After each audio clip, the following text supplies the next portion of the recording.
to the poor, to the have-not. They get this shot!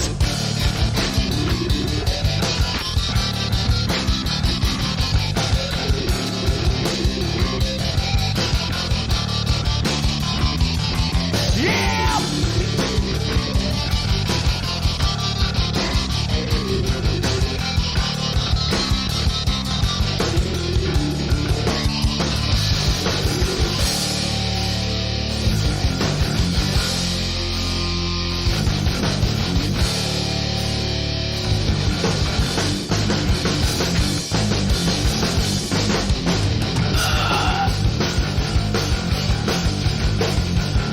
One of the breaks of his head.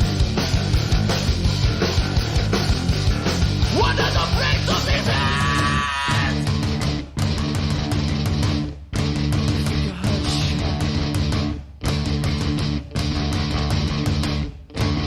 I had a shot.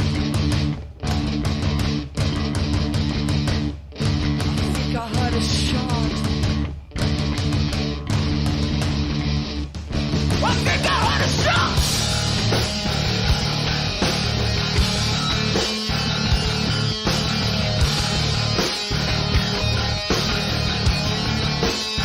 I think I had a shot. Et c'est parti, mesdames et messieurs. Pardon, je sais pas ce qui m'a pris. On est samedi soir, vous êtes bien sur twitch.tv/networkgaming. C'est quoi tes pronoms? J'espère que vous avez passé un bon samedi. Hello chaton. Et ce soir, je reçois Laurine. Laurine, comment vas-tu?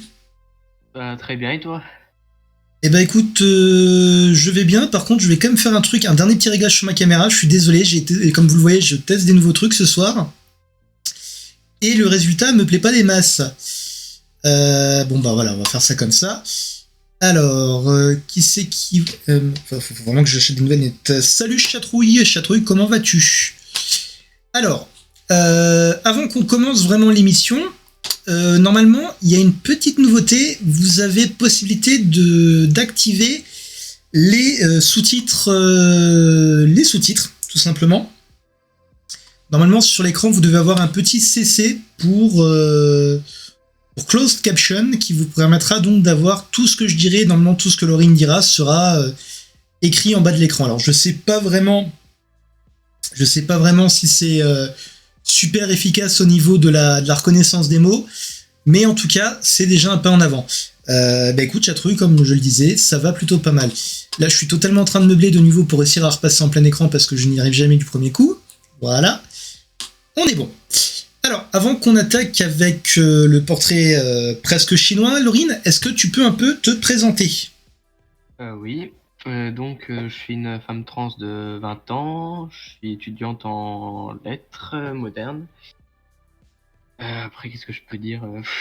Je suis proche donc de tout ce qui est littérature et un peu de cinéma aussi. C'est déjà pas mal, hein. Les lettres modernes, c'est classe, hein. Commence à avoir une certaine suite logique dans les invités. Il y a une certaine logique qui commence à se dessiner, on va dire. Alors, on va commencer comme d'habitude avec le portrait presque chinois. Est-ce que tu connais le principe? Pas trop. Alors, le portrait presque chinois, c'est, admettons, je te demande si tu étais telle chose, qu'est-ce que tu serais si tu étais telle... On va commencer tout de suite, ce sera plus simple. Si tu étais un film, lequel serais-tu? Le cercle des poètes disparus. Oh Seigneur, c'est cliché, excuse-moi de te le dire. C'est cliché quand même. C'était soit ça, soit Your Name. Bon. Soit quoi? Your Name. Your Name, d'accord. Cercle des potes disparus, ouais, c'est un classique. Bon, c'est un classique un peu chiant, je dois avouer quand même. Faut aimer. Par contre, Robin Williams, c'est un gros cœur sur lui. Si tu étais une série télé. Ouf. Bah, c'est aussi classique, je dirais les Simpsons. Ah, tu t'étais plus proche duquel Bah tiens, si tu étais un personnage des Simpsons, qui serais-tu? Lisa, je pense. Ouais. C'est généralement quand on est dans la communauté, on est plus proche de Lisa que des autres persos, on va savoir pourquoi. C'est. Par contre, ils sont assez, ils ont été assez durs les Simpsons avec les personnes transgenres quand même. Hein. Ouais, bah après, il y a eu comment dire, différentes étapes. Hein. Il y a eu un épisode avec l'homophobie d'Homer qui s'est un peu résorbé par la suite. Et après, les épisodes plus récents, je t'avoue que je les ai pas tous vus. Bah, en fait, les épisodes plus récents, ça a moins taclé, mais généralement, c'est vrai qu'effectivement, le côté. Généralement, quand ils montent des minorités ou des communautés, c'est plus effectivement pour avoir une notion de comique en fin de compte. Ouais. Bah oui, quand tu vois par exemple, les homosexuels hyper. Hyper efféminé. Exactement. Alors je suis désolé, vous le remarquez peut-être, je suis juste en train de faire des. Je teste des trucs à la caméra en même temps, je suis désolé, c'est juste parce que j'ai pas pu le faire avant. Là. On est bon. Attendez, excusez-moi. Voilà. Voilà, là on est bon. Non, on n'est pas bon, je suis désolé. Je suis désolé, j'aurais dû faire mes réglages avant, mais j'ai été complètement pris de court, donc je m'excuse. Si tu étais une chanson. Bah, je vais essayer de prendre pas trop cliché, mais bon.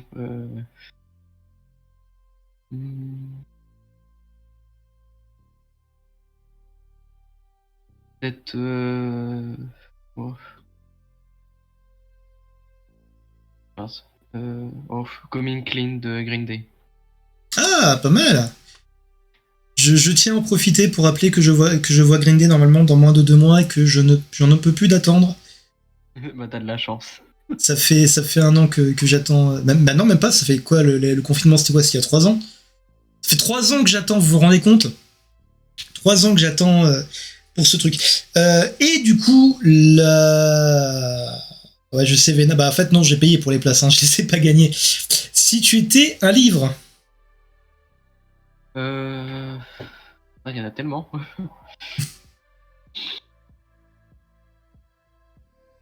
Confinement, c'était il y a 2 ans, on me dit.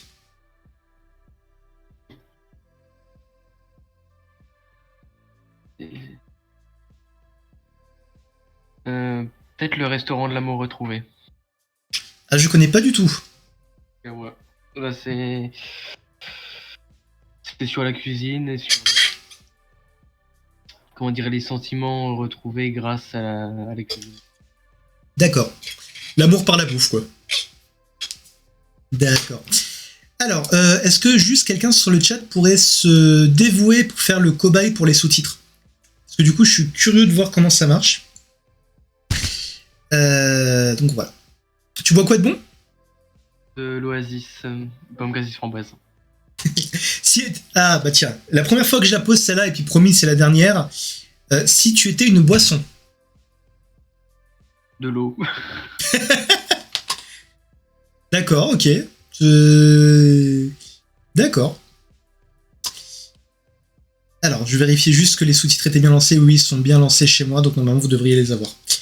Alors, maintenant que ceci est fait, on va parler de ton parcours. Alors, ce que je te propose, c'est qu'on le fasse en 2 temps. Dans un premier temps, tu peux nous parler de comment tu t'es rendu compte de ta transidentité, et ensuite comment les personnes autour de toi ont réagi par rapport à cette nouvelle. Ok. Alors moi j'ai un parcours un peu comment dire tumultueux parce que je me suis rendu compte de ma transidentité à 16 ans et donc j'avais fait un premier coming out auprès de mes proches, de ma famille. Je voulais commencer un parcours médical et donc j'avais pris rendez-vous à l'hôpital et j'ai eu une très mauvaise expérience parce que j'étais sans doute trop jeune ou pas assez préparé. Du coup j'ai tout arrêté pendant 3 ans et en août de l'année dernière, après plusieurs événements, ça a repris, on va dire. Du coup, j'ai tout recommencé à zéro. Donc, j'avais pris un autre prénom il y a 4 ans. J'en ai pris un nouveau, donc Laurine pour cette fois-ci. Et donc là, j'ai tout recommencé proprement. Donc au niveau médical, je suis beaucoup mieux suivi, on va dire. Puisque avant j'étais dans le public et maintenant je suis dans la voie privée. D'accord. Et donc voilà, et je devrais normalement commencer mon traitement le 30 mai. D'accord. Alors, quand tu disais que ça s'était mal passé la première fois, c'était à quel niveau? C'était les médecins qui étaient pas corrects ou c'était autre chose? Ah, je pense que ça venait surtout de moi, parce que en fait à l'hôpital ils étaient 3 médecins et je suis quelqu'un d'assez timide et d'assez renfermé, j'ai pas du tout osé parler et j'ai eu un blocage par rapport à ça. D'accord. Oui, c'est vrai qu'effectivement, à 16 ans en plus, c'est pas forcément l'âge le plus simple pour se rendre compte de ça, en plus de. En plus, tout simplement de ce qui arrive, hein. 16 ans, c'est quand même l'âge de merde. Ouais. Alors, du coup, quand ça t'est arrivé, t'as réagi comment? Tu t'es dit, t'as appris les choses de façon posée ou t'étais un peu en mode merde, c'est la crise d'adolescence qui arrive et qu'est-ce qui se passe? Vite à l'aide. Bah, c'est plus du côté de enfin de ma mère qui a vu plutôt une crise d'adolescence, mais bon, moi j'étais surtout très très pressé, je voulais tout faire tout de suite et bon, ça tient aussi un peu de l'adolescence, je crois. Et bah, disons que j'ai l'impression que j'avais quand même moins de dysphorie à l'époque que maintenant. Peut-être parce que du coup, c'était nouveau pour toi et t'étais moins justement enfin pas dans ton choix, mais dans ta transidentité même, non? Ouais, c'est peut-être pour ça. Alors, du coup, tu as eu. Tu dis que ça a commencé à 16 ans que tu t'es rendu compte. Est-ce que tu avais déjà avant comment dire, des pistes ou en tout cas des soupçons, on va dire? Je pense pas. Non, j'avais pas de. Après, ouais, non. Parce que même au niveau. Enfin, c'est très cliché de dire ça, mais au niveau des goûts, j'avais pas forcément des goûts féminins, même si c'est pas du tout une chose à dire. Non, bah ça peut être un premier pas pour se rendre compte que on n'est pas dans le. Comment dire, qu'on n'est pas perçu comme on devrait l'être. Ouais. Bah après, je me sentais pas forcément bien entouré de garçons non plus, par exemple dans les vestiaires et tout ça. Là, je me sentais pas à ma place, quoi. C'est vrai que on a eu beaucoup de personnes qui ont eu des parcours assez différents. Et c'est vrai que cette notion de pas être à sa place, au final, n'est pas ressortie tellement, alors que je pense que c'est peut-être quelque chose que beaucoup de personnes transgenres vont ressentir, quoi. Parce qu'on a eu pas mal de personnes qui étaient par rapport à elles-mêmes, mais c'est vrai qu'au final, ne serait-ce que par rapport à son entourage, c'est pas évident de trouver sa place, encore une fois, surtout à 16 ans, quoi. Bah ouais, mais ouais, c'est ça, autour des hommes, je me reconnaissais pas du tout dans ce qu'ils faisaient, parce que eux, c'était plutôt le sport, la violence. Et moi, j'étais beaucoup plus posé, beaucoup plus voilà, dans la littérature, dans la douceur, c'était complètement l'opposé. Alors, juste t'as fait lettres modernes. Est-ce que t'as passé un bac L? Ah non, juste ça n'existe plus le bac L. Si? Je crois que c'était la dernière année. D'accord. D'accord. Non, mais ça me surprend pas.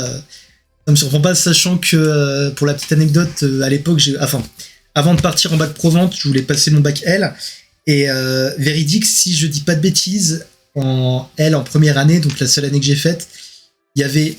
Donc à l'époque, j'étais pas conscient de ma transidentité, donc on va dire qu'il y avait 2 mecs, moi y compris, et l'autre était gay. Et donc, finalement, je crois qu'il y a un truc avec la littérature et les personnes nées avec un pénis. Je crois que ça nous fait quelque chose, en fait. Ouais, je sais pas. C'est vrai que les mecs, c'est plus des gens qui ont un ego très fort, on va dire. Donc, C'est vrai qu'il y a ce côté un peu cliché de l'écrivain. Est-ce qu'il y en a qui sont du genre à se balader avec genre une écharpe autour du cou, une longue écharpe rouge, avec des manteaux 3/4 quand même pas, mais c'est à la limite. Parce que je connais une personne justement, bah, je pense pas qu'elle a fait de fac, mais elle écrit et c'est un. Oula, je parle trop fort. Elle écrit pas mal et c'est un peu le cliché du poète maudit, accro à l'alcool. Salut Eva, enfin re-salut Eva du coup. Eva qui sera notre prochaine invitée. Du coup, tu as fait ton... Quand tu as découvert ta transidentité à 16 ans, tu disais que tu avais déjà un coming out. C'était un coming out réduit, genre juste à l'échelle par exemple de ta famille, ou c'était déjà avec des amis en leur disant bah écoutez les mecs, je suis une femme. Bah, c'était au niveau de la famille et à l'époque j'avais fait ça aussi au niveau de l'école. Oula. J'avais été voir le directeur et au niveau de ma classe, je leur avais fait un petit exposé de 1 heure sur la transidentité, sur comment tout expliquer et bon, ils étaient plutôt, enfin, dire, il y a ouvert et ouvert quoi. Et sur le moment ils étaient ouverts, mais quand j'étais dans les vestiaires en sport, il y avait les questions, les fameuses questions qu'il faut pas poser quoi. Ouais. Alors, sans donner de réponse, juste histoire pour que les personnes qui regardent la mission, qui ne sont pas transgenres, le sachent, les questions qu'on pose pas, c'est genre, est-ce que tu vas faire l'opération? Est-ce que tu vas transitionner? Et encore ça, c'est des questions soft, parce que généralement, les personnes sont un peu plus, comment dire, on va dire, intrusifs. Est-ce que du coup, bah, je pense aussi, c'est généralement dans ce genre de cas, t'as aussi eu des questions sur tes attirances sexuelles. Pardon? Je, je disais, du coup, je pense que t'as aussi eu les questions habituelles sur les attirances sexuelles, genre, est-ce que du coup t'es gay, enfin, tu vois.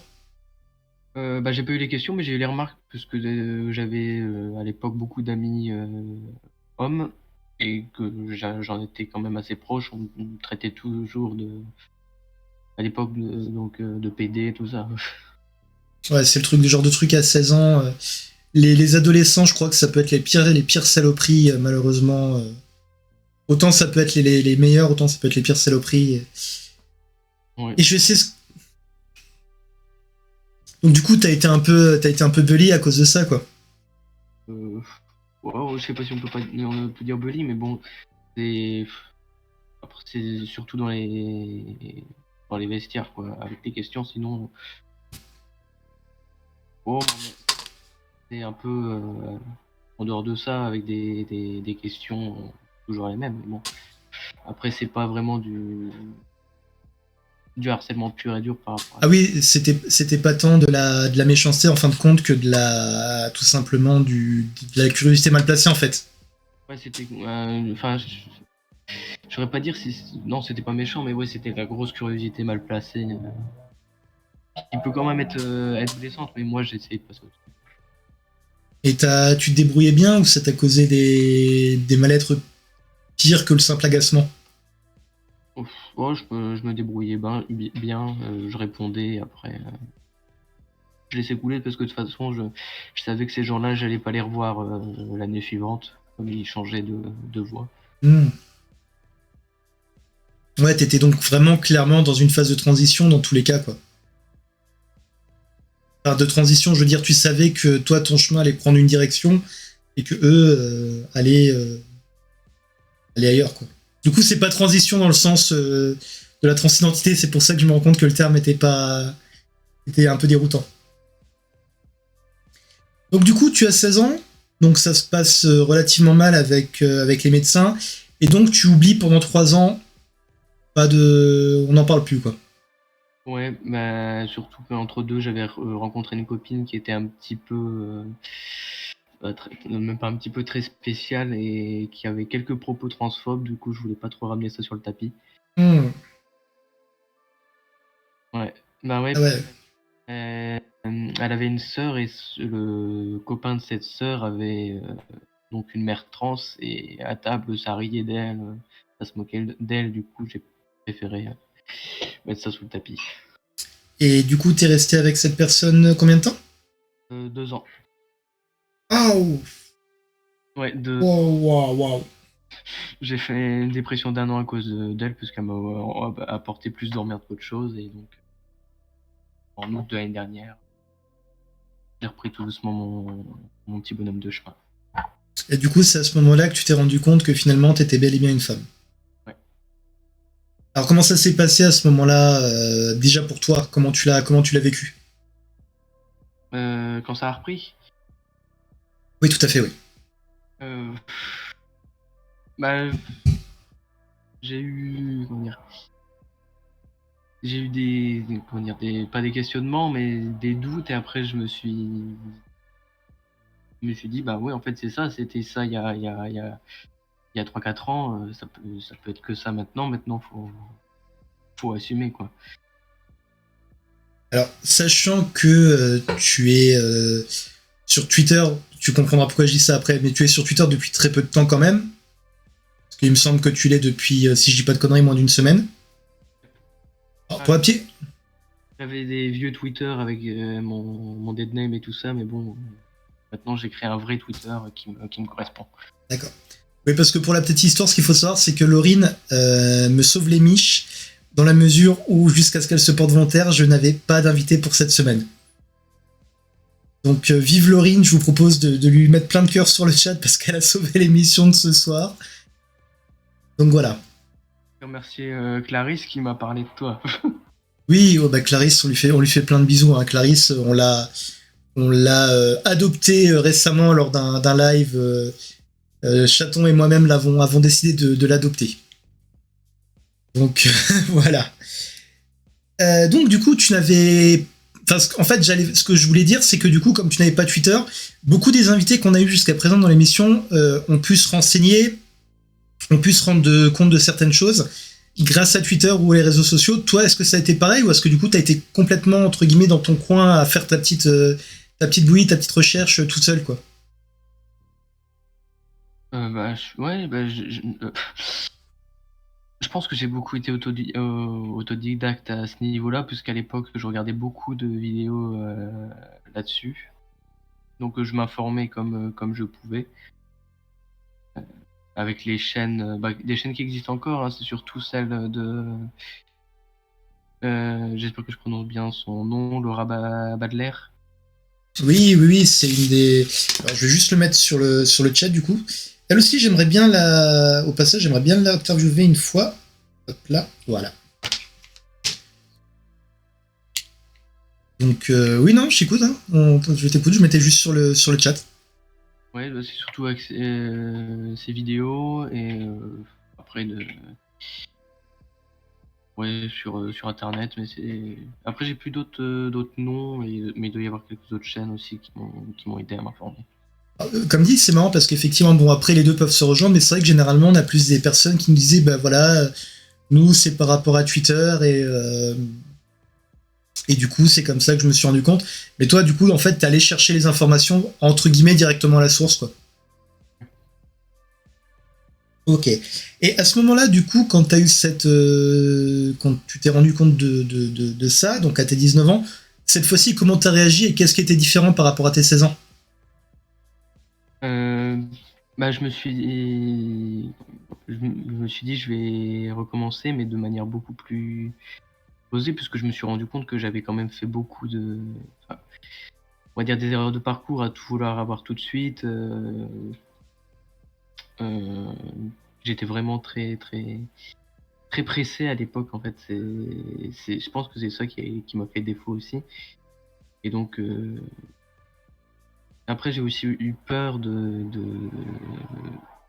on va dire, du regard des autres, parce que je me suis dit, bon, si je leur redis, ils vont se dire, ouais, bon, en fait, c'est quelqu'un qui sait pas se décider. Un jour c'est oui, un jour c'est non.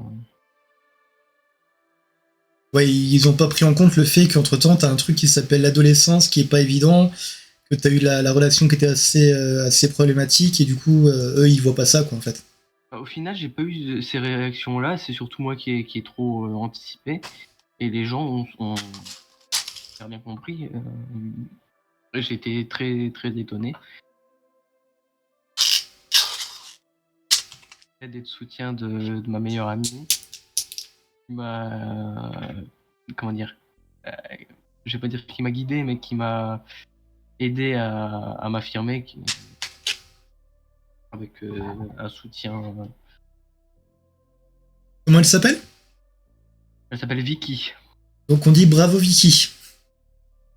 Du coup, t'as beaucoup de personnes de la communauté dans ton entourage ou pas trop? Euh, Après, disons que les amis dans la communauté se sont faits surtout a posteriori de ça. Parce qu'après, j'ai rejoint des groupes et voilà.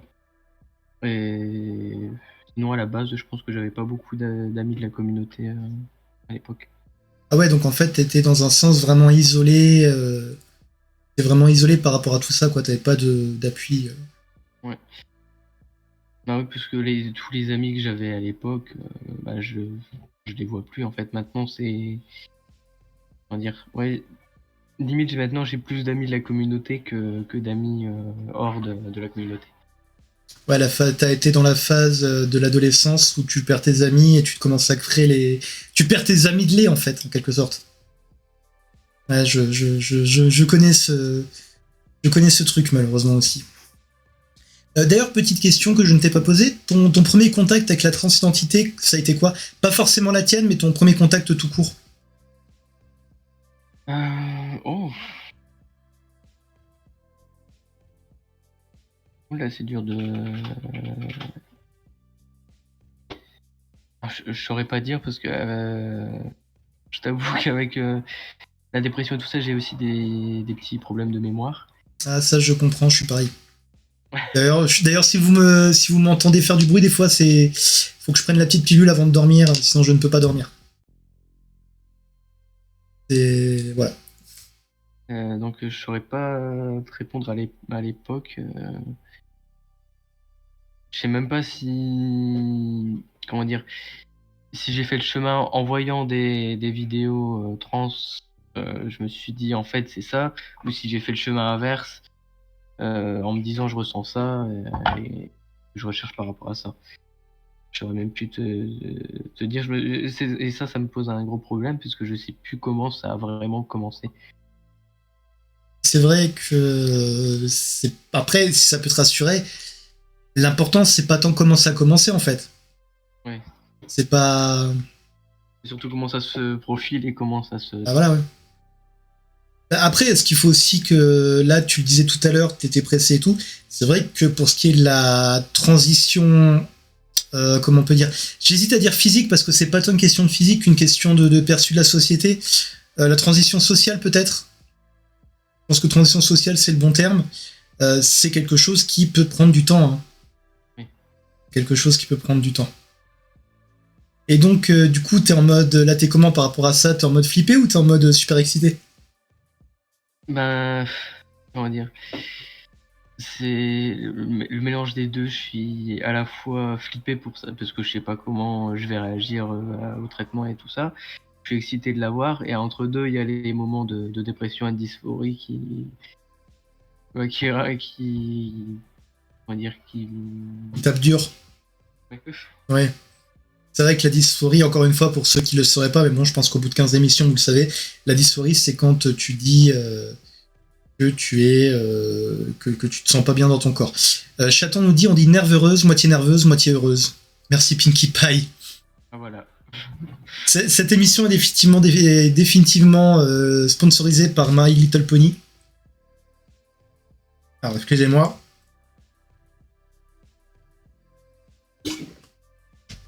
J'aime beaucoup l'eau. Dans 20 ou 30 ans, il n'y en aura plus. Du coup, tu es... d'ailleurs, je crois que tu es la première personne qu'on ait qui soit vraiment juste au début, ou en tout cas à l'entrée de la phase de transition, quoi. Après, si ça peut te rassurer ou... je ne sais pas. On a Eva sur le chat qui a commencé sa transition il n'y a pas si longtemps et qui a déjà des résultats vraiment chouettes. Hein. On en reparlera avec elle la semaine prochaine. Mais c'est très naïf ce que je veux dire, mais c'est magique. Les résultats de tout ça, ils ont l'air vraiment magiques en fait. Donc si ça peut te... Ouais, bah après, tout dépend du traitement et des personnes. Bon. Malheureusement, je vois pas dans l'avenir, mais bon, je serai avec ce que j'ai. Alors, Eva nous dit en août dernier, mais ça fait vraiment 3 mois que les hormones marchent, et lui, c'est magique. Ouais, c'est vrai qu'effectivement, on la voit se transformer au fur et à mesure, c'est assez... je connais pas... j'ai beaucoup de personnes transgenres dans mes amis. Et c'est vrai que la seule personne transgenre que j'ai du côté féminin, c'est Eva, et Eva est la première personne que je vois vraiment évoluer au fur et à mesure. Alors j'avoue qu'il y a une partie de joie pour elle, parce que je sais que c'est quelque chose d'important pour elle, mais j'avoue, et c'est peut-être pas très cool, mais il y a une partie de curiosité de voir les résultats au fur et à mesure, quoi. C'est pas de la curiosité malsaine, mais c'est vraiment. Je me suis toujours posé la question. Je me suis assez souvent posé la question de comment concrètement ça se passait, le fait de passer d'un corps qui a on va dire les hormones masculines à un corps qui a les hormones féminines. Je me suis toujours demandé comment ça se passait, et c'est vrai qu'effectivement c'est assez intéressant de voir ça. Attendez, je vous demande juste une petite seconde, je viens d'avoir un message assez important sur mon téléphone, il faut juste que je réponde.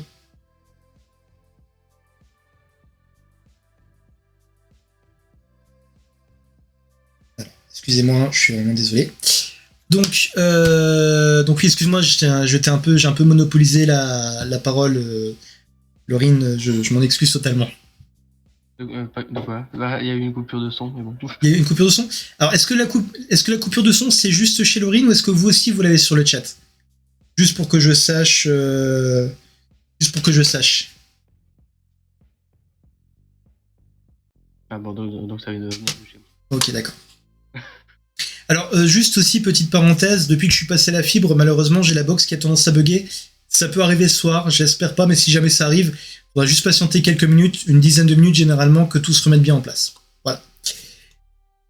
Alors du coup, ton parcours en quelque sorte est là en fait t'es vraiment à la jonction entre le début entre les prémices du parcours et vraiment le début d'une nouvelle vie, quoi. Ouais.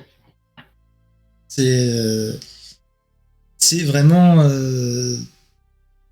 j'essaye de m'imaginer ce que ça peut être d'être à la place de quelqu'un comme ça qui est vraiment sur le point d'avoir ce qu'elle veut, et j'ai du mal à me rendre compte en fait. Donc voilà, je suis juste encore désolé. Hop là. Voilà. Ok, bon, rien à voir, mais je vous annonce que demain j'ai un shooting photo et je suis content, ça fait longtemps que j'en ai plus fait. Alors, Laurine, est-ce que tu veux rajouter quelque chose, parce que je me rends compte que effectivement, comme tu l'as dit, t'es pas forcément quelqu'un qui est vraiment à l'aise. Est-ce que tu te sens à l'aise pour en rajouter sur le sujet, ou est-ce que tu veux parler d'un truc peut-être un peu plus léger? Une grosse coupure de son, c'est horrible. Ah, d'accord. Non, mais j'ai entendu le début de ta question. En rajouter au niveau personnel, si t'as des questions, il y a pas de souci. Après, peut-être parce que c'est vrai que j'ai pas répondu à la fin de ta question au niveau de la réception. Donc je sais pas si tu veux. Oui, bien sûr, non, mais je t'écoute, hein. Les questions, en fin de compte, c'est juste une façon de guider, mais au final, ce qui m'intéresse, à mon avis, ce qui intéresse aussi les viewers, c'est tout simplement ton histoire, quoi. Après, t'es pas obligé de te baser sur mes questions pour nous raconter ton histoire. Non, ouais. Après, c'est vrai que au niveau des réactions, c'est quand même important de voir. Après, moi, j'ai eu beaucoup, enfin, même totalement des réactions positives. Et ça, j'en suis, comment dire, pas fier, mais voilà, ça me conforte dans l'idée qu'il n'y a pas que des gens, des gens intolérants ou sceptiques. Après, après, c'était il y a 4 ans, des réactions beaucoup plus mitigées, qui étaient, disons, entre l'acceptation et le rejet. Ils me mettaient pas de côté, mais bon, la relation s'est filochée un petit peu aussi. Ouais, c'était. Enfin, est-ce que tu penses que c'était de la malveillance, ou est-ce que c'était. Ils pensaient que tu faisais une erreur, en fait? Euh, je pense que c'est ni l'un ni l'autre. Je pense qu'ils avaient peut-être peur, ou qu'ils étaient inconnus, puisque c'était surtout des amis, donc des gens de mon âge. Après, au niveau des autres réactions, je vais peut-être pas parler de la réaction paternelle qui est assez. Comment dire, Violente, peut-être? non, spécial en son genre, vu que mon père, en fait, il est homophobe quand il veut. Ah oui, d'accord, oui. C'est pas des bonnes relations avec. D'accord, ok. Je lui avais écrit une lettre et il était d'accord, mais je sais que le lendemain, il pouvait me saquer là-dessus.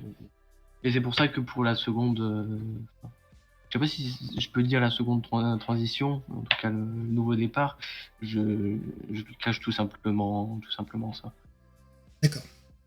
Donc du coup, je pense que tu as plus de contact avec lui, parce que si... J'ai encore des contacts, mais très très tendus. D'accord. C'était, je ne sais plus, je vais peut-être pas redonner son nom, vu que c'était peut-être une histoire qu'elle voulait oublier. Mais je me rappelle à l'époque sur Twitter, une des personnes transgenres que je suivais qui racontait que elle allait revoir sa famille pour la première fois depuis sa transition et que sa famille n'était pas au courant.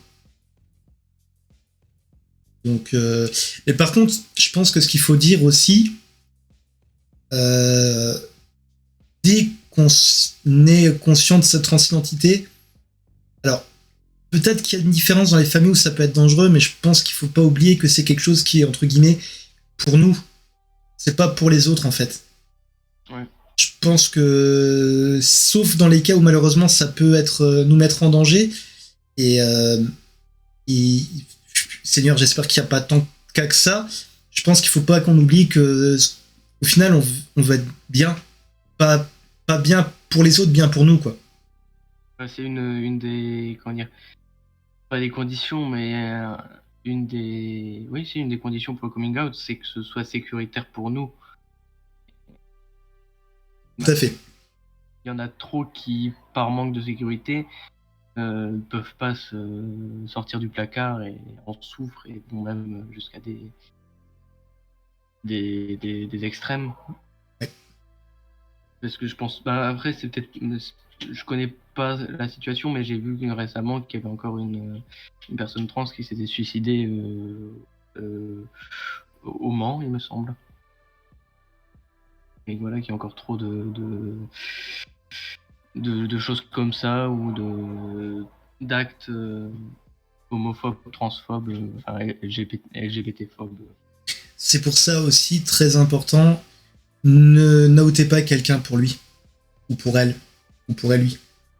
C'est comme on dit, malheureusement il y a plein de raisons qui fait qu'on peut ne pas faire son coming out, et c'est jamais avec quelqu'un d'autre de le faire pour soi.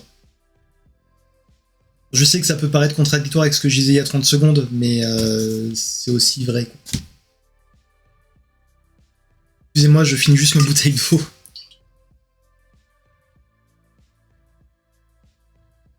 Je sais pas pour toi, Laurine, mais la chaleur, moi, elle me tue en ce moment. Ouais, bah là ça va, je suis dans un truc assez aéré, mais ouais. Sans donner la ville pour pas te doxer, t'es de quel coin? Je suis du Nord. D'accord. Ok. Du coup, là, donc pour résumer ce que t'as dit, si j'ai bien compris, là, on va dire ton deuxième chapitre en quelque sorte, vu que t'es dans la littérature, est beaucoup plus joyeux et beaucoup plus appuyé par ton entourage que le premier. Oui.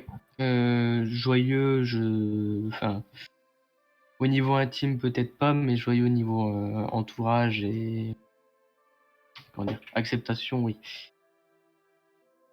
Je pense que... Ouais, pardon. Oui, non, mais parce qu'il y a, comme j'ai dit, beaucoup plus de phases dysphoriques maintenant qu'il y a 4 ans. Et après, comme je l'ai dit, et je vais réutiliser le terme qui avait été utilisé dans le chat, voilà, je suis nerveureuse. Et un cocktail assez complexe à comprendre. Je me pose encore beaucoup pas de question sur moi, mais sur mon état mental. Je me dis, est-ce que le traitement va aider à résoudre ça d'une certaine manière? Pourquoi je me sens comme ça alors que dans même pas 2 semaines, je vais commencer le traitement? T'as des doutes? Pas des doutes, mais je me questionne beaucoup sur l'avenir. Je me dis, est-ce que je, comment dire? Bah, déjà, par exemple, quand la docteure, je sais jamais si on dit docteur ou doctoresse, Je t'avoue que même moi, je pourrais pas te dire. avec les évolutions de la langue.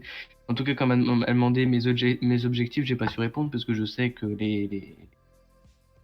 que je peux avoir en tête va pas du tout être qui va être dans la réalité.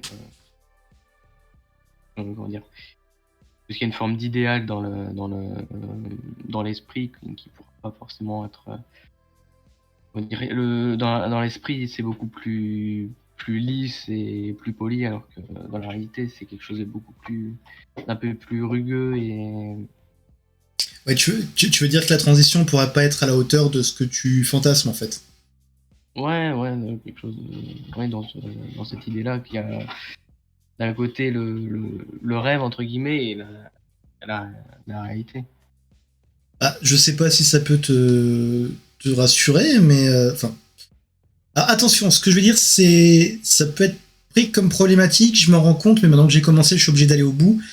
J'allais dire que j'ai pas enfin toutes les personnes transgenres femmes que je suis ou que j'ai pu voir, il y en a pas une où entre guillemets on aurait pu dire sa transition est loupée. Mais le truc c'est que ça équivaut à entre guillemets projeter mes goûts sur un truc et c'est pas forcément une bonne chose. Donc en fait je suis en train de m'enfoncer là. Ouais, mais je vois à peu près ce que tu veux dire. Et c'est justement en voyant tous comment dire, les résultats bluffants de certaines personnes, euh, des transitions. Moi aussi, je suis en train de m'enfoncer. J'allais dire pas, comment dire, pas des belles transitions, mais voilà, des transitions qui donnent quelque chose de.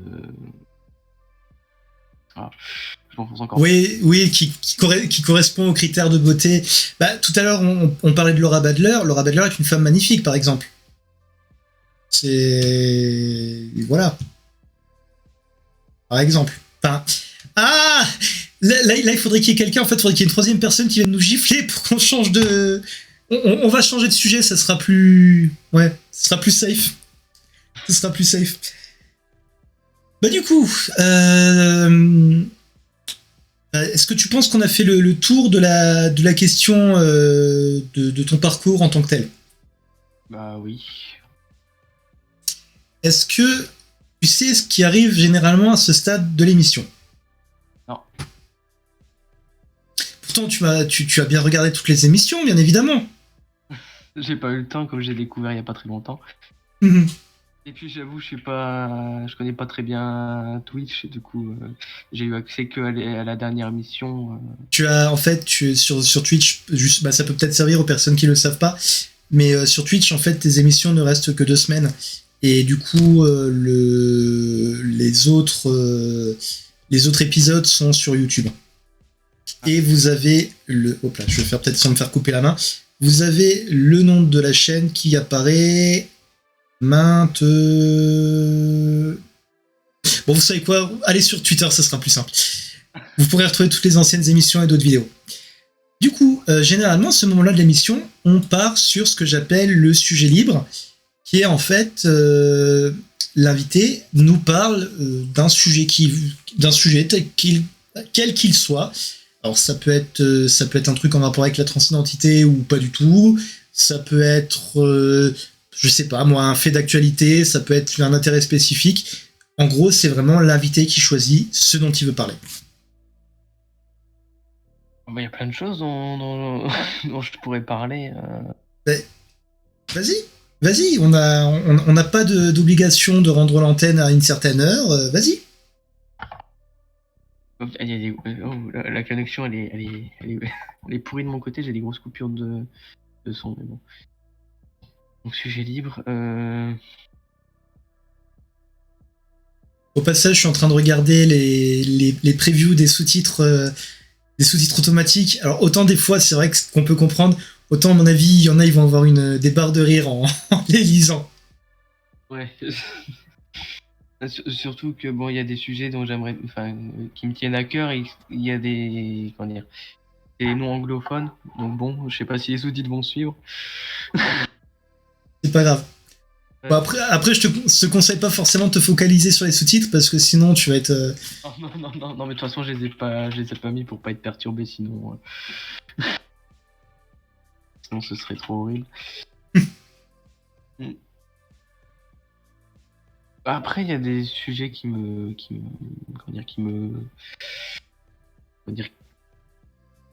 m'attirent. Par exemple, comme je suis proche de la littérature et des arts, moi, c'est surtout au niveau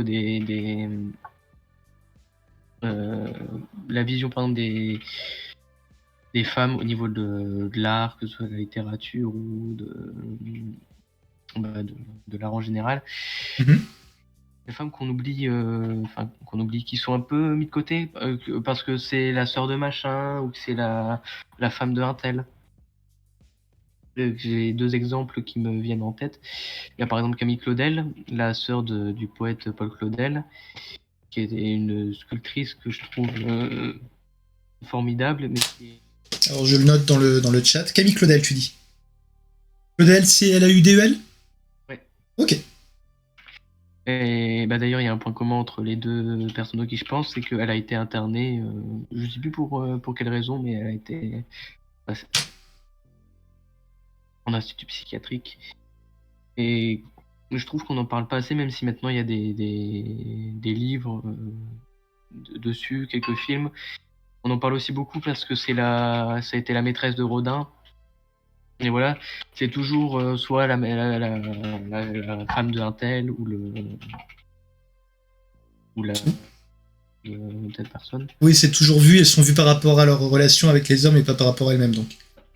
Et la deuxième femme qui me vient en tête, c'est Zelda Fitzgerald, la femme de Francis Scott Fitzgerald, donc écrivain américain, qui est mon écrivain favori. Et comment dire, sa femme a fait beaucoup pour son œuvre, vu que elle est sa muse. Mais donc elle a fini en hôpital psychiatrique pour schizophrénie. Ouais,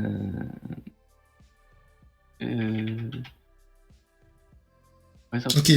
Ouais, Chaton nous disait juste qu'elle était sur le PC, qu'elle voyait les sous-titres. C'est pas parfait, mais c'est pas catastrophique.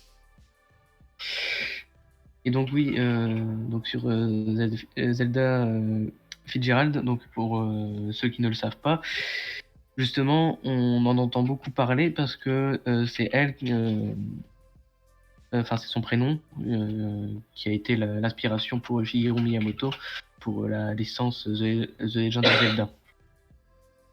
Et ça,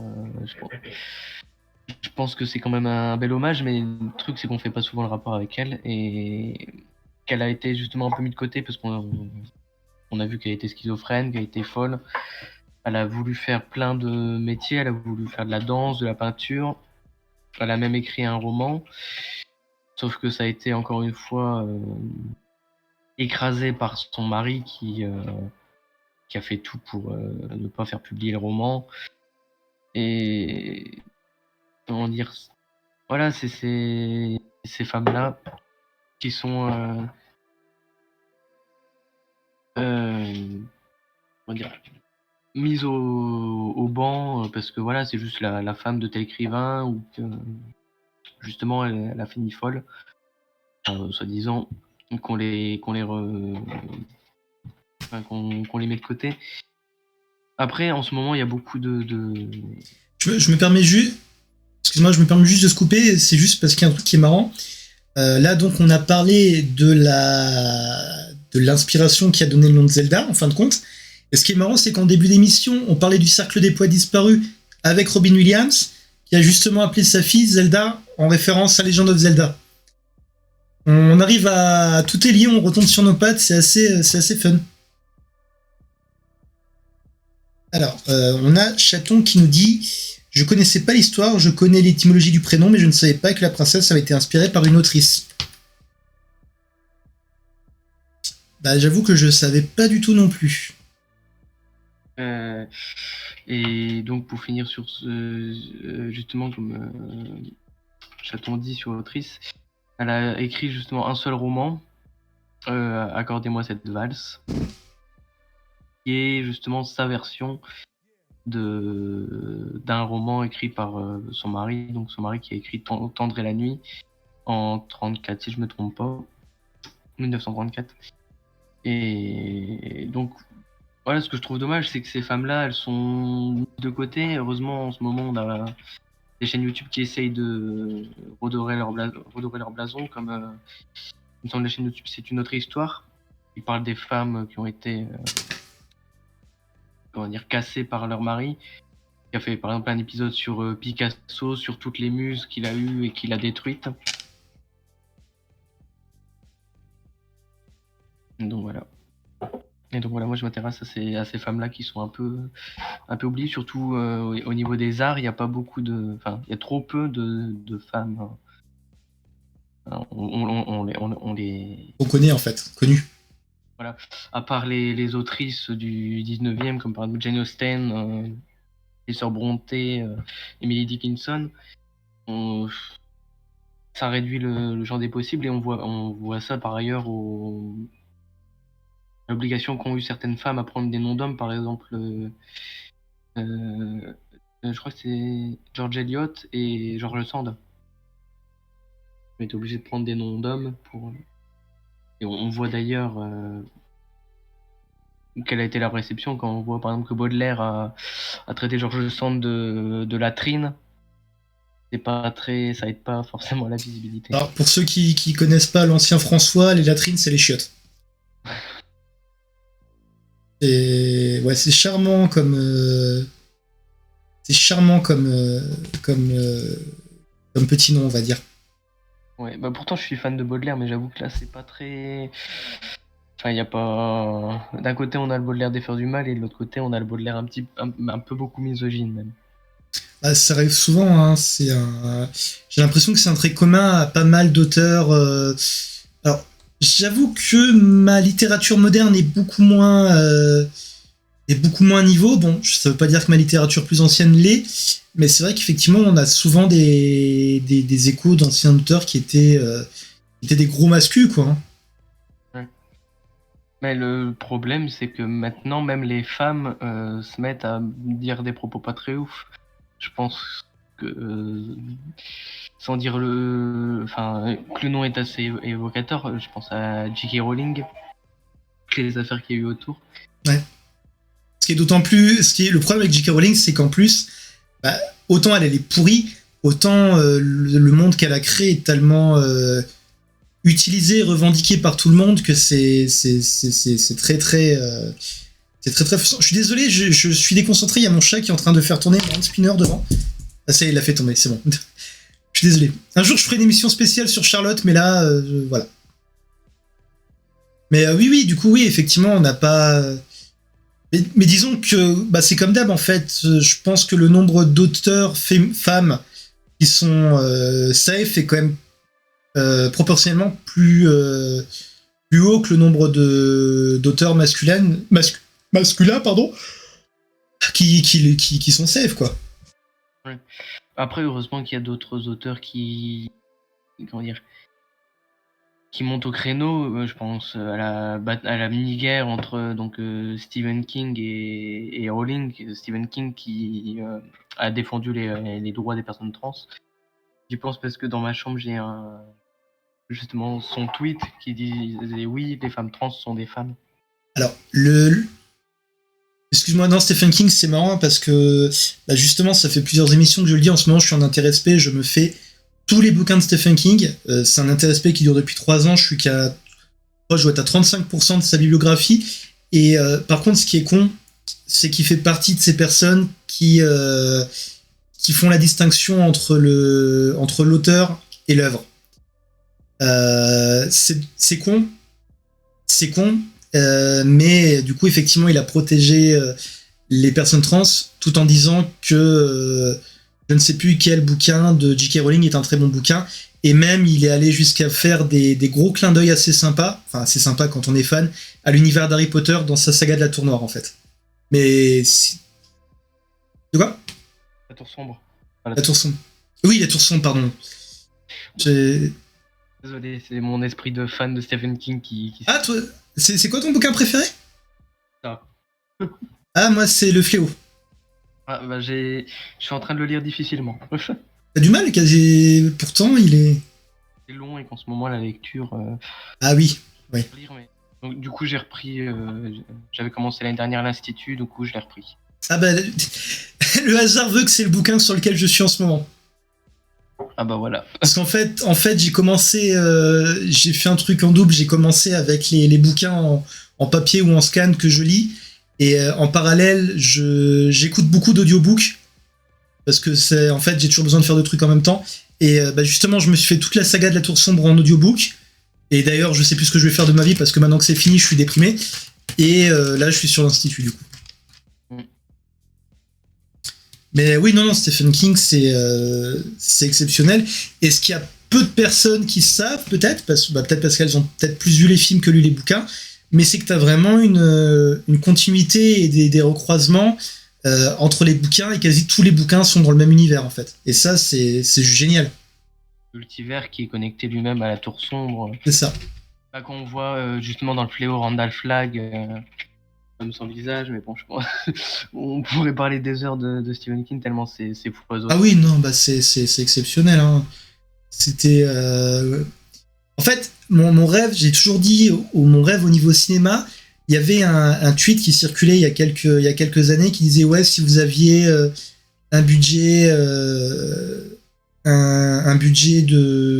infini, qu'est-ce que vous feriez comme projet cinéma ?» Et j'avais répondu j'achète les droits de tous les bouquins de Stephen King et je fais un univers partagé façon Marvel. Parce que c'est exactement ça les bouquins de Stephen King en fait. Parce qu'après au niveau des adaptations, il y a le dernier film La Tour Sombre avec Idris Elba. J'ai toujours pas regardé parce que... Alors, il s'est fait démonter. Il s'est fait démonter. Maintenant que j'ai lu la saga complète, c'est vrai qu'effectivement, au niveau de l'esprit, on n'est pas vraiment dans du Stephen King, mais il faut le voir pour deux raisons. Idris Elba, Matthew McConaughey. Ouais, bah, voilà. Il y a des bons acteurs dedans, mais après compiler, parce que je sais même pas si c'est juste le premier tome ou si... Alors non, pas du tout en fait, c'est plus une suite. En fait, c'est très compliqué parce qu'il y a des trucs qui collent pas, par exemple... Bon, alors on va simplifier. Dans la saga de la Tour Sombre, on voit le personnage de Roland, qui est donc le héros de la Tour Sombre. Bah déjà dans les bouquins, je crois qu'il est blond aux yeux bleus, il me semble, un truc du style. Et surtout, on a son background, en fait, au fur et à mesure que la saga avance, on a des flashbacks sur sa jeunesse, et on voit comment le monde dans lequel il était a changé. Bon, dans le film, du coup, c'est Idris Elba, qui est pas vraiment blond aux yeux bleus, mais bon, la couleur, ça, on s'en fout, c'est pas du tout important pour l'identité du personnage. Mais les flashbacks qu'on voit dans le film, notamment par rapport à son père, ne correspondent pas à ce qu'on a vu dans la Tour Sombre.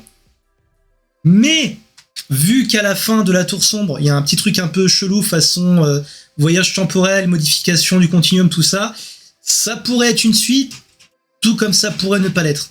C'est difficile d'en dire sans trop spoiler, mais franchement, lisez La Tour Sombre, c'est vraiment exceptionnel. Et évitez peut-être le dernier tome qui fait plus partie vraiment de l'histoire, mais bon, bref, c'est un autre débat. Après, c'est toutes les questions des adaptations. Quand, par exemple, autour du Shining de Kubrick, qui est un très bon film, mais qui est une très mauvaise adaptation du... Amen. Amen. Amen. Franchement, je m'attendais pas à parler de Stephen King ce soir, ça me fait super plaisir. Bah, le truc, en fait, c'est que quand tu vois le film, t'as l'impression que Kubrick a certes fait un film pas mal. Alors, je sais pas si tu as vu le documentaire sur les interprétations possibles. Non.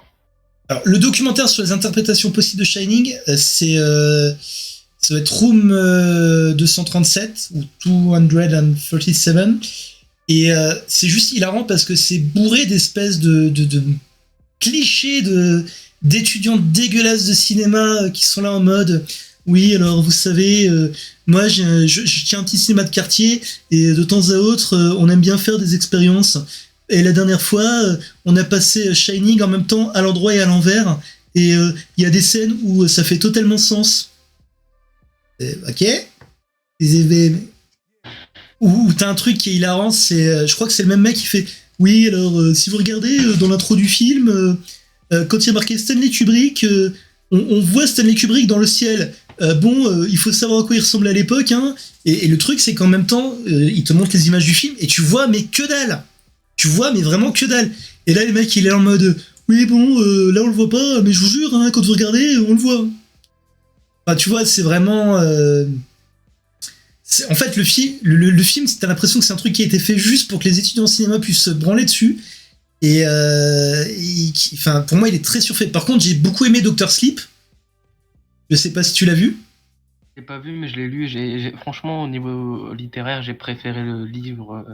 Enfin, j'ai préféré Dr. Sleep à Shining. D'accord. Bah, le film est vraiment très cool. Bon, Ewan McGregor, il est exceptionnel, comme d'habitude. Et par contre, pour Shining, moi, je vais dire la même chose que je dis à chaque fois. Si vous voulez voir une adaptation fidèle de Shining, même si le budget est pas le même, regardez le téléfilm. De je crois que c'était 97 ou 2000, je sais plus. Mais le téléfilm est beaucoup plus fidèle. Je le vois, ouais. Il est, pour le coup, il est vraiment très fidèle. Et un petit truc marrant, je pense pas que ça soit voulu, mais justement, dans le téléfilm, quand ils te disent réalisé par telle personne, tu vois vraiment le mec parce qu'à ce moment-là, il fait un caméo dans le truc.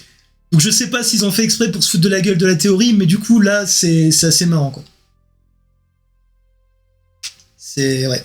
Là, Stephen King, je suis très client et il y a Chaton aussi au niveau des adaptations dans le chat qui est pareil. Bah, d'ailleurs, du coup, est-ce qu'on reste un peu sur Stephen King ou pas? Il n'y a pas de souci. Ok. Bah, du coup, c'est quoi des adaptations que t'as vues de Stephen King, celle que tu préfères? Alors, j'ai eu le début de la question, mais pas la fin. Quelle adaptation de Stephen King tu as préférée? Après, j'en ai pas vu des masses. Il y a le nouveau Saw qui divise beaucoup. Bill Skarsgård et les autres. Donc j'ai bien aimé parce qu'ils ont repris en fait l'idée qu'il y avait dans les artefacts. On retrouve un peu dans le bouquin où ils doivent partir chacun de leur côté. Ouais. Et, par contre, ce que je trouve dommage, c'est qu'il n'y ait pas eu La tortue?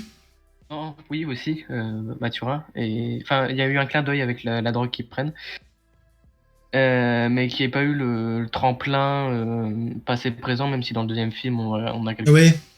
Oui, tu veux dire le fait que ça soit plus linéaire, pardon. Oui, voilà. Alors, pour vous donner une idée, quand je parle de tortue, c'est dans l'univers de Stephen King, tout le monde, grosso modo, je vous fais vraiment version simple, repose sur une tortue. Et franchement, si vous aimez les univers, alors peut-être que vous allez dire ouais, mais non, c'est de l'horreur, mais si vous aimez les univers fantastiques, lisez Stephen King. Lisez La Tour Sombre, lisez Le Fléau, ça est relié. Quasiment tous les bouquins de Stephen King sont reliés à La Tour Sombre. Voilà. Même si pour les personnes qui n'aiment pas forcément l'horreur, il y a aussi. Ce que j'aime bien Stephen King, c'est qu'il est très éclectique dans ce qu'il fait, puisqu'il peut faire par exemple juste du fantastique comme La Ligne verte, ou des trucs beaucoup plus réflexifs, ou comme Rita Hayworth et La Rédemption de Shawshank, qui était adapté avec Les Évadés, que je n'ai pas. C'est mon film préféré, fonce le voir. C'est le film avec la fin la plus satisfaisante de l'histoire. Je me doute. Et donc voilà, il fait des trucs comme ça, ou alors pas de la science-fiction, mais de l'anticipation avec Marche ou Crève ou René. Ouais. Il a même écrit un Sherlock Holmes. Enfin, c'est une nouvelle. Ouais, c'est une nouvelle, c'est dans le recueil Rêve et Cauchemar. Ah. Mais il a écrit une nouvelle Sherlock Holmes, pas horrifique du tout, mais une très bonne histoire, une histoire de crime dans une pièce close, et vraiment très bonne histoire, quoi. Ouais, il fait aussi du très bon policier, par exemple avec la trilogie, qui a plus 4 tomes, Monsieur Mercedes. Vu que la trilogie, donc Mister Mercedes, Carnet Noir, Fin de Ronde, plus l'Outsider avec qui on retrouve un autre personnage, dont je ne parlerai pas pour ceux qui n'ont pas lu. Tu parles de Holly, c'est ça? Ouais. Holly. Je savais pas qu'elle était dans les. J'ai pas encore lu les Monsieur Mercedes et l'Outsider, mais j'ai vu la série l'Outsider en fait, qui était très bien pour le coup. Et on la retrouve aussi dans Si ça saigne, que je n'ai pas encore lu puisqu'il est sorti il y a pas longtemps. Ouais, il y a vraiment un univers connecté en fait. Ouais. Bah, c'est surtout en plus Holly, c'est un personnage qui est très particulier, qui a des. Enfin, j'ai pas envie de me tromper dans le terme, mais qui a quelques difficultés. Je me rappelle plus, mais il me semble qu'elle a quelques tocs. Oui, mais d'ailleurs, alors après, je sais pas si c'est pareil dans les bouquins, mais limite de ce que j'en ai vu dans la série, je me demande si elle avait pas le Shining en fait. Hein. Parce que c'est pareil, dans l'univers de Stephen King, il y a le bouquin Shining, mais quand vous lisez l'intégrale de ces bouquins, vous vous rendez compte que le Shining, en fait, c'est un pouvoir récurrent chez ces personnages. C'est-à-dire que t'as beaucoup de personnages de l'univers de Stephen King qui ont le Shining, et j'ai l'impression que Holly l'avait aussi.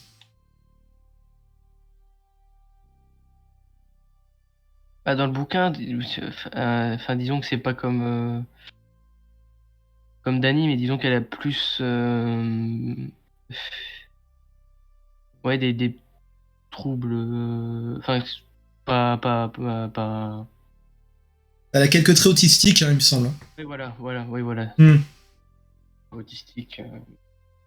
Alors d'ailleurs, bon, je vais un peu, du coup, là, on est un peu trop parti et c'est peut-être un peu trop obscur, mais je vais revenir sur un truc qui aura plus en rapport avec l'émission, mais qui reste avec Stephen King.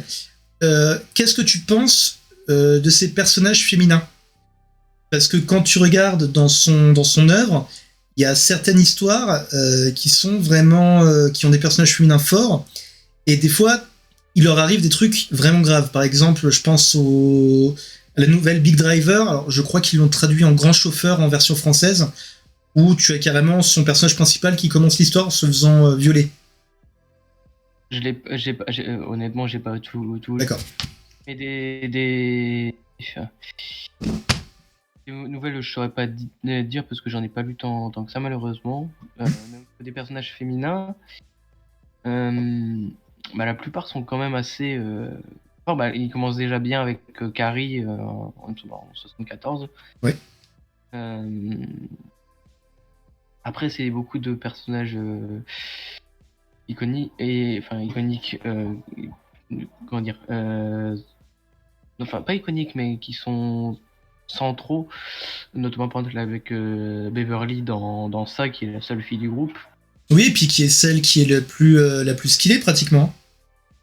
Et on va passer la scène aussi, la fameuse scène dans les égouts. Oui. Ah oui, par contre, si vous lisez Stephen King, malheureusement, il y a beaucoup de trigger warning, et des fois des trucs... Bon, alors, la scène dans ça, c'est très particulière, je vais pas vous la spoiler, mais sachez qu'il y a une scène qui mélange sexualité et enfant, et malheureusement, des fois aussi, il a tendance à utiliser des trucs, des ficelles sur la pédophilie ou des trucs comme ça. Je pense que c'est parce que dans sa tête, ça doit être un des trucs les plus horribles. J'imagine, hein, vu le bonhomme, et c'est vrai que t'as souvent dans ces bouquins des petites allusions à des trucs qui se seraient passés, en rapport avec la pédophilie. Donc gros trigger warning quand même. Ouais. Après, il y a des personnages un peu plus... comment dire, passe-partout, par exemple, je pense à la mère dans Cujo. Oui. Qui est plus... qui pourrait être la mère américaine typique, qui a un amant, qui a un mari et qui garde son fils. Ouais, mais il y a des personnages très éclectiques au niveau féminin, qui sont soit forts, soit en demi-teinte. Après... pour simplifier, disons qu'il lui arrive d'écrire des personnages qui sont quand même relativement bien faits, par rapport à la moyenne des personnages écrits par des mecs. 6. Et bah oui, ou alors dans Élévation, le roman assez court, qui justement parle de deux femmes lesbiennes qui ont des soucis à s'intégrer dans la ville. Oui, ça j'ai trouvé quand même ça assez bien. Après, il me semble aussi, ça je l'ai pas encore lu, il y a aussi Sleeping Beauties qui parle aussi beaucoup de la femme. Et le roman qu'il a coécrit avec un de ses fils. Mais ça, il faut que je le lise. Ah, bon, on va quand même peut-être finir sur Stephen King, mais le truc aussi par rapport à lui, c'est que pour vous donner une idée, je pense que j'ai l'impression que c'est un allié qui apprend au fur et à mesure, parce que par exemple, quand on lit Le Fléau, le personnage féminin principal, Franny, est un petit peu pas mis de côté, mais c'est encore un peu la faible femme en détresse. Par contre, quand il a écrit l'épilogue de la série récente, donc celle qui est sortie il y a 2 ou 3 ans, l'épilogue est plus ou moins centré sur elle, et il en fait le personnage central, et il la transforme en femme beaucoup plus forte. Donc je pense que ce qui est aussi intéressant, c'est de voir qu'il y a quand même une évolution en tant qu'allié, quoi. Mais après, on voit aussi dans les... Comment dire? Parce que tu parlais du Fléau, et bon, après, comme je t'ai dit, j'ai pas tout lu, mais on voit par exemple l'opposition avec Randall Flagg, l'homme, et Mère Abigail, la vieille femme. Oui, exactement, oui. Plus Exactement.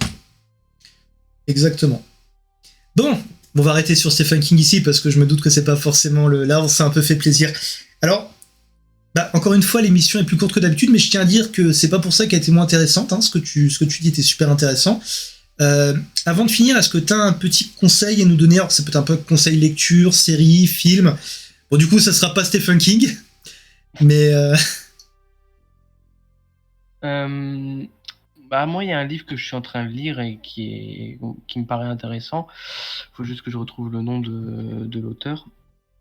Bon, c'est de la psychiatrie, donc ça pourra pas forcément plaire à tout le monde. Je retrouve le titre.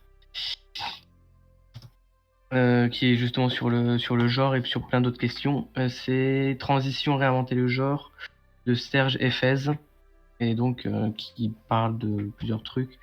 Bon, moi je suis en train de lire le premier chapitre qui s'appelle La planète trans, mais il y a aussi sur, il me semble, la bisexualité, les intersexes. donc tu peux juste nous redonner le nom, s'il te plaît? Ouais, je vais le noter dans le chat. Ouais, voilà, oui, c'est encore plus simple. J'allais le faire, mais si tu peux le faire. Ah, du coup, ça veut pas. De toute façon, ça s'appelle Transition au pluriel. Et le sous-titre, c'est Réinventer le genre de Serge Efez, H-E-F-E-Z. D'accord.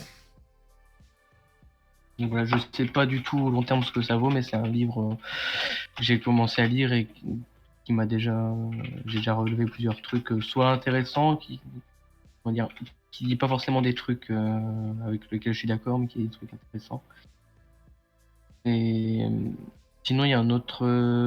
je sais pas si j'ai le droit de donner de... Ah oui, bien sûr, bien sûr. Comme je t'ai dit, on n'a pas de...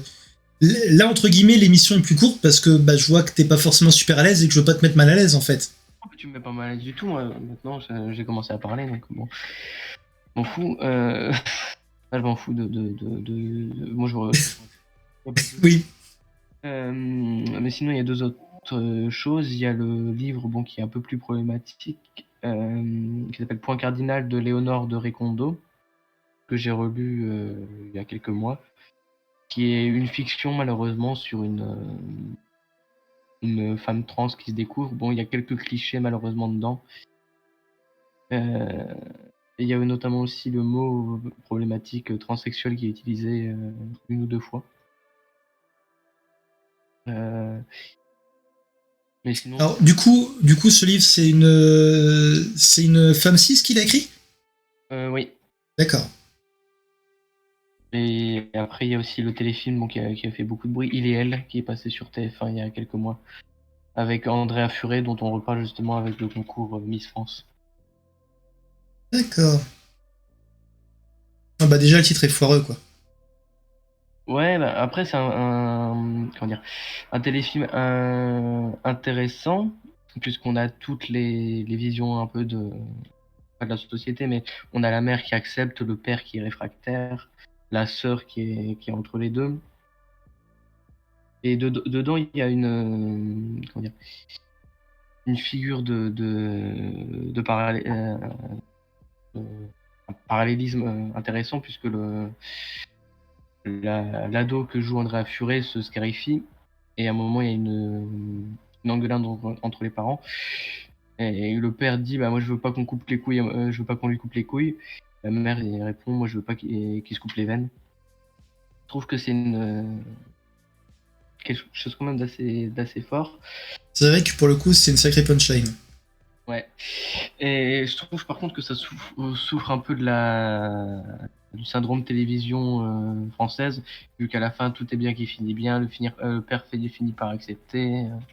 Et surtout, bon, un peu cliché, ça finit par une chanson, ça finit par Born This Way de Lady Gaga, qui est une chanson un peu que j'apprécie beaucoup, mais qui est très qui est un peu cliché par rapport à ça. Alors Chaton nous dit, attends, excuse-moi, Chaton nous dit c'est totalement le genre de téléfilm que ma grand-mère regarde, tout en sachant qu'elle le fait dans une optique de s'éduquer. Ouais, après est-ce qu'on peut vraiment s'éduquer avec ce genre de téléfilm? Après, il a pas l'air si catastrophique du coup. Non, bah il y a, comment dire, on est loin des gros clichés. Il y a aussi une partie avec une docteure qui explique un peu les grandes lignes.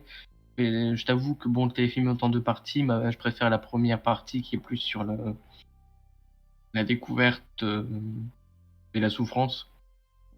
La deuxième partie, c'est surtout l'après, quand elle a commencé les hormones et tout ça, qui est un peu plus pas inintéressant, mais bon, elle commence à avoir un petit copain, le petit copain le sait pas. Voilà, oh là là, c'est dur. Voilà. Ouais, je vois je pense que je vois à peu près le trip. Mais après, c'est un téléfilm qui est pas dégueu. Après, bon, c'est bien qu'ils aient pris une personne trans pour jouer le personnage principal. Donc voilà, c'est un téléfilm que je conseille de regarder, bon, qui est pas le téléfilm du siècle, mais que j'ai trouvé quand même intéressant par les différentes visions qu'il peut donner, même si parfois c'est un peu poussé et que ça se finit de manière un peu guimauve, on va dire. D'accord. Enfin, je sais pas si je peux raconter la fin. Enfin, Bah, oui, je pense. Je pense pas que ce soit le genre de film que tu regardes spécialement pour. Ouais, oui, c'est pas le. C'est pas le dernier Marvel, quoi.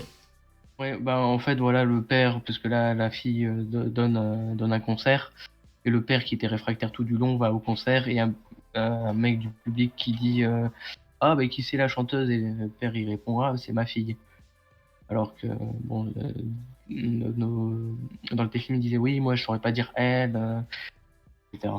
Ouais, c'est vrai que c'est un peu.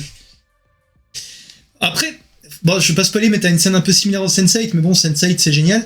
Là, c'est vrai que ça fait un peu cheesy quand même.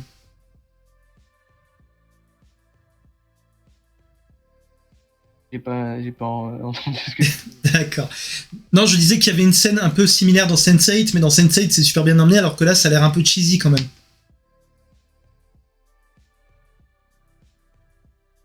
Ah, il y a une coupure de son, je pense que c'est un filtre anti-spoil magique qui veut pas que D'accord. Bah, que j'ai pas vu. de toute façon, bah, on va, du coup, vu que maintenant les conseils sont passés, moi je suis en train de réfléchir à ce que je peux conseiller cette semaine. Lisez Arsène Lupin. Arsène Lupin, c'est cool. C'est pour un truc qui est daté, c'est très moderne, je trouve. Et regardez mes streams où on me voit galérer en train de le poursuivre à travers toute l'Angleterre. Ah bah, pas à travers tout Londres. D'ailleurs, demain, on finit le jeu. Venez demain. Moi, je vous dis ça, je vous dis rien. Voilà, bah écoute, je pense qu'on est bon pour ce soir. Est-ce que tu veux nous rajouter un truc avant de terminer? J'aurais les coupures son, mais bah, non, je veux pas rajouter de. Comment dire, à part si t'as d'autres questions que je me ferai une joie de répondre. Alors, on va peut-être voir, avant de finir, du coup, on va peut-être voir s'il y a des questions sur le chat, peut-être, parce que c'est vrai qu'on n'a pas vraiment On n'a pas spécialement, enfin, j'ai pas spécialement interagi avec le chat ce soir. Est-ce que vous avez des questions sur le chat?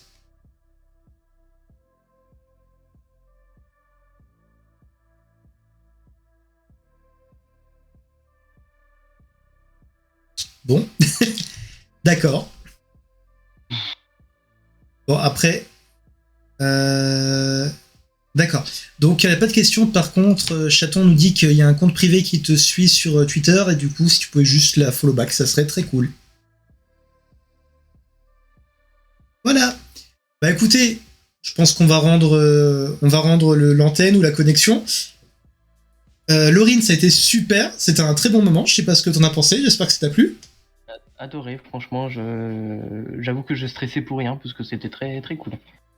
Ah, c'est comme je dis, hein, c'est pas forcément évident, mais bon, on essaie quand même d'être dans la bienveillance. Ouais, c'est réussi, franchement, il n'y a pas de... Nickel, bah écoute, tu es la bienvenue, quand tu veux. Je vais essayer un de ces quatre, on en parlait déjà la semaine dernière, de trouver un moyen pour faire revenir certaines personnes, peut-être faire des jeux, des soirées jeux, parce que c'est pareil, le format interview, comme dit, on reste tributaire du nombre de personnes qu'on arrive à attraper, entre guillemets, qui sont volontaires ou disponibles. Donc ça peut être un peu problématique des fois s'il y a des gens qui sont pas disponibles.